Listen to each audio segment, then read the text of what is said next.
AFC fourth round draw reaction is here, people. I haven't looked at the draw. It was early in the morning here in Spain. I got my coffee. Let's look at the draw. So first off, we got the pots. And these pots were determined back in June. If they waited until July, Iraq would have been in pot one with Qatar, and probably Iraq would have been hosting the fourth round at home, which would have been a huge advantage for them. Qatar are lucky to be in pot one because they are a weak team at the moment. You can talk about Lopetegui doing better with the squad. They're still not a good team. They're heavily reliant on Akram Afif. Saudi Arabia, we have no clue with this team because Hervé Renard is trying to do his best with a side that are just in shambles. They have zero confidence. They play decent some moments, and then other moments they just look like a fragile side. Iraq, they did well with Graham Arnold in their first window under him. Yes, they suffered that defeat against South Korea. That's mostly down to the red card. They have the potential to play even better. I think they have a potential to play higher quality than a Qatar or Saudi Arabia. So if you're one of the pot one teams, you want to avoid Iraq. UAE are similar to Qatar and Saudi Arabia where they have potential. I don't know why they still sacked Paulo Bento. They obviously brought in Kosmin.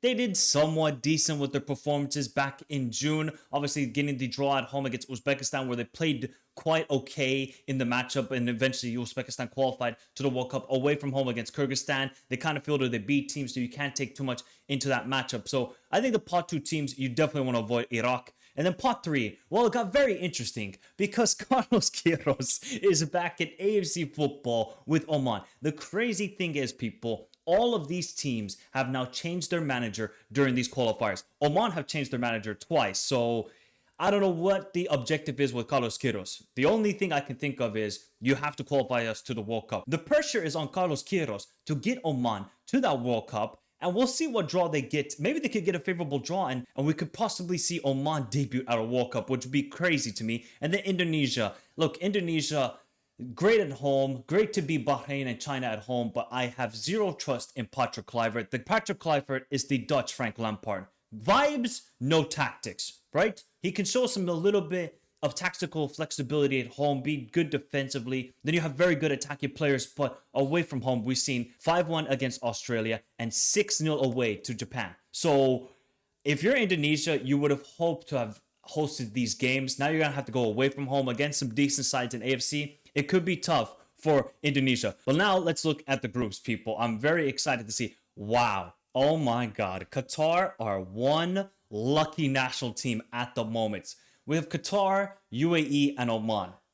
Basically the Gulf Cup here, people. It's the Gulf Cup. I mean, Qatar are the most fortunate team right now in national football. We can have frauds, we can have the best, we can have the worst national teams. Qatar are the most fortunate. One, because they're hosting these games, and two, they know how UAE play. They obviously got demolished by them twice in the previous round, 8-1 on aggregate scoreline. They lost them 3-1 at home in a game where Qatar were absolutely dominating until 70 minutes, and then UAE hit them with 3 counter-attacking goals, and that was it.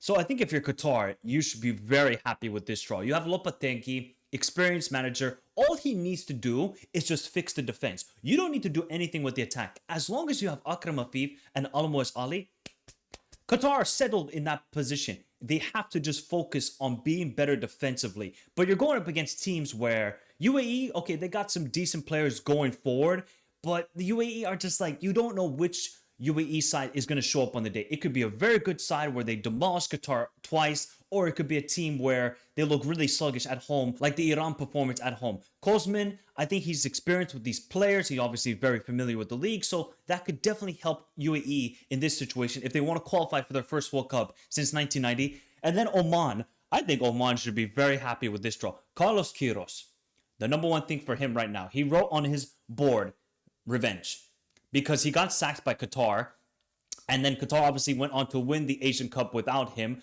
I think if you're Carlos Queiroz, all you just need to do is get the most horrific defensive tactics possible, get a penalty like Oman did against Palestine, and that's the recipe for success for Oman in this situation. I think the winners in this draw are definitely Qatar. I don't even need to look at the next group because we know the remaining teams, but I think the final game is against the UAE, if I'm not mistaken. Yep, Qatar, UAE.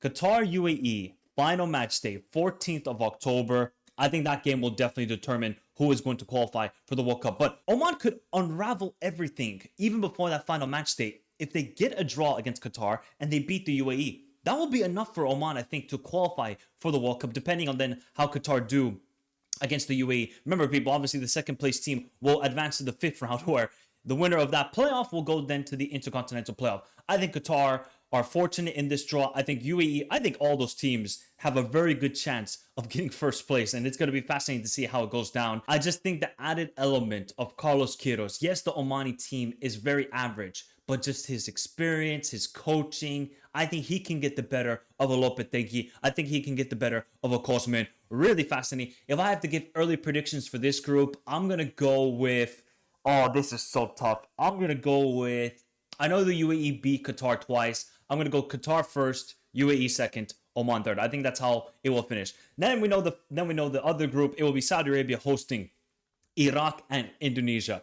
I think if you're Indonesia, this was the worst group possible because yes, you beat Saudi Arabia. That was under Shin Tae-yong. Okay, Shin Tae-yong is gone. You hired the Dutch Frank Lampard. What do you expect from this group if you're Indonesia? I think for Indonesia, the objective is get second place, get to that playoff for the fifth round, and see who you're going to go up against, whether you're going to go up against a UAE or Qatar. At least then you could give yourself a chance by having a game at home.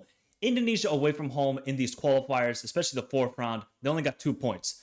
Away to Saudi Arabia 1-1, which was a good result. And yes, they should have beaten Bahrain. They lost to China. They got demolished by Australia and demolished by Japan. So if you're Indonesia, Patrick Kluivert just has to get some defensive tactics. We saw how naive they were against Japan. They were in a low block, but I mean, the amount of space they gave to Japan was frightening. Now, if you're Indonesia and Iraq, you're familiar with each other because you played twice in the third round.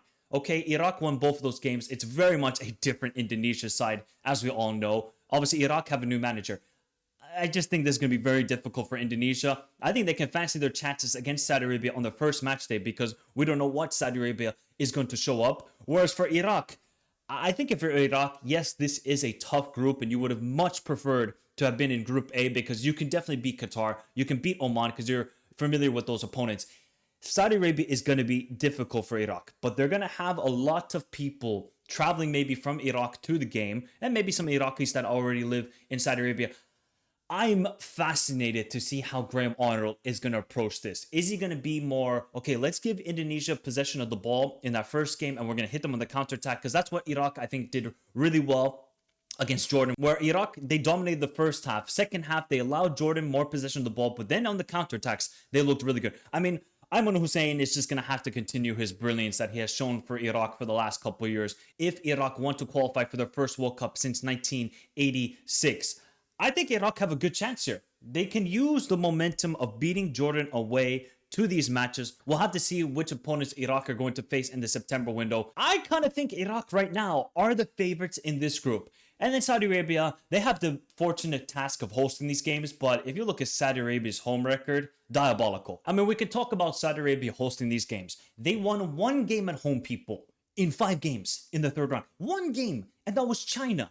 1-0. Yes, the game should have been like 3-4-0 because Saudi Arabia really dominated the game. But that just shows you that this Saudi Arabia team are fragile. Mentally, they are weak. Yes, they have very good players, and we just saw what Al Hilal did at the Club World Cup. It doesn't matter. We have seen that while the club teams are doing well, it cannot translate to the national team. So that would be my biggest worry for Saudi Arabia here is we don't know what to expect.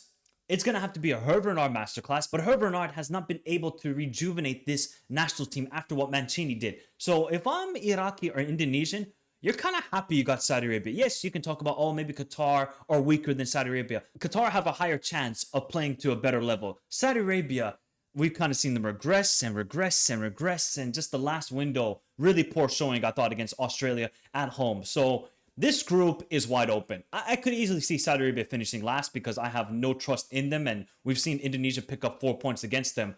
I think right now, if I gave early predictions, we're going to obviously do more of a prediction and more of a breakdown video when it comes to the October matches. But right now, I'm going to have Iraq first, Saudi Arabia second, Indonesia third. I honestly would be shocked if Indonesia win this group because I just have no trust in Patrick Kluivert. They got some talented players like Romney, Itzes, and these sort of guys, but coaching is very valuable still in international football. You need to have a good tactical nuance if you're a team. Indonesia simply do not possess it with Patrick Kluivert. If they had Shin Tae-yong, I think Indonesia would have a good chance here because they could just be defensively solid, get the 1 or 2 goals, and win the game.